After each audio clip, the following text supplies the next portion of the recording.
This zone is really special because it's led by Pastor Timothy and Lillian Mwesigwa. So you look really nice, Pastor Timothy.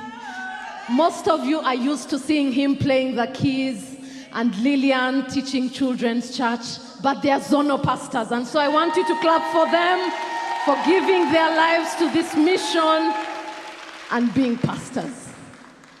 Welcome. Thank you. What has it been like leading a zone? We are still scared. First of all, we really want to thank Apostle and Revma for giving us this opportunity to lead. Again, we are still scared. Yeah, when the invitation came, I don't know, did we sleep that night? I don't know, man. It was like, what is this? So it's a very, very humbling journey. I think the powerful thing is the more we relate with these guys, become friends with them, the more we start to desire things in their lives. And I think that's what really keeps us humble, because who has the power to change them? It's not us. So then the prayer comes in, the teaching comes in. So it's a very humbling journey, because the desire to just want to see their lives transformed is really what keeps us humble. So yeah, my wife would like to say a few words. Of course. I think for me it has been a journey of changing my mind from just being an administrator to being a pastor. From someone who, give me the report, give me this, do this, to actually caring for the people that we lead. And it's still something I'm learning, being a parent. Yeah, it's sinking in that I'm actually a spiritual parent. And as much as it's a joy to have spiritual children, it's also a lot of responsibility. Because then you're accountable for them. You're responsible for seeing them grow spiritually and all the other areas in their lives. There are 5 capitals. So it's a big responsibility, but it's also such an honor and a privilege. Yes. Wow.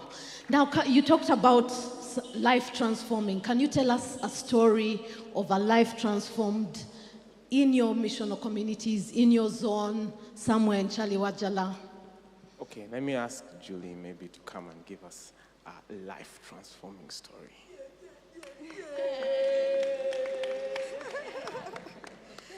Thank you, Pastor Timothy, Pastor Lillian. My life transforming story, actually I want to start when Kyaliwajjala started. Had just shifted Kyaliwajjala site, and I remember I called Pastor Florence.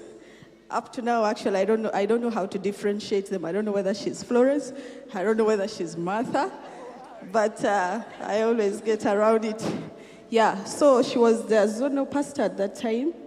And I remember I shifted that side, so I was looking for where I can join an MC.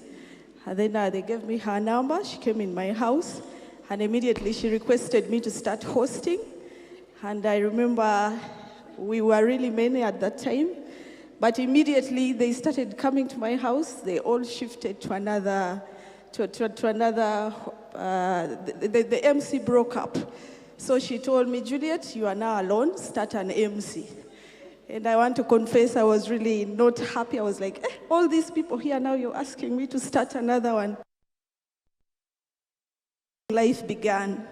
I remember I sat down, I said, now Juliet, they have given you a responsibility, and I was really honored because all my life I've been saved. I've been praying in a Protestant church. But this time I was really honored to be asked to start an MC. So I remember it was really my turning point. I started to move around in Chimbeja there. And I remember I got people who started coming. We started 4 people. But we continued. And maybe the experience I can even share with the members here is that you should always not neglect your immediate neighbors. I remember I moved around and left all the neighbors that were in the gate.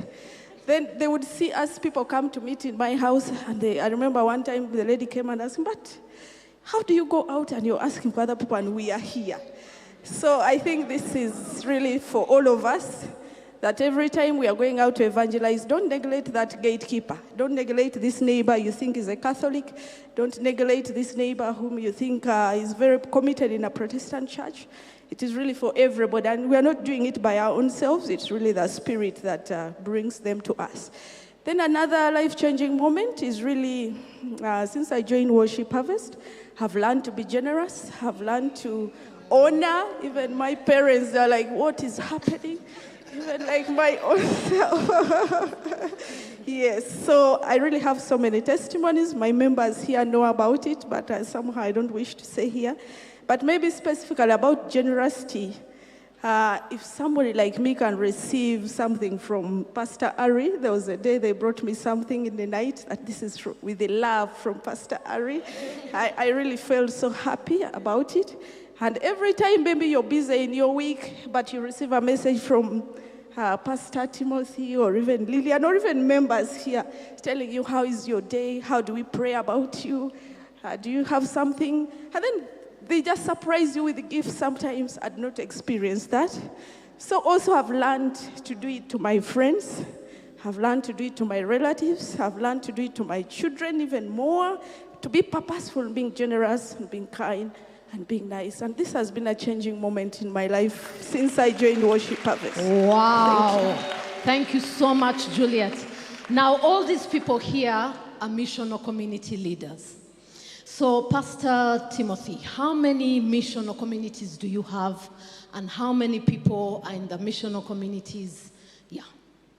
We are 12 missional communities. The people, 209. 209. 209. Yeah. Awesome. You guys are doing a really, really good job with your missional communities. I know that every month your missional communities go on Frontier in the community. So can you tell us a story of a life that's been changed at the Frontier? JB, where you at, man?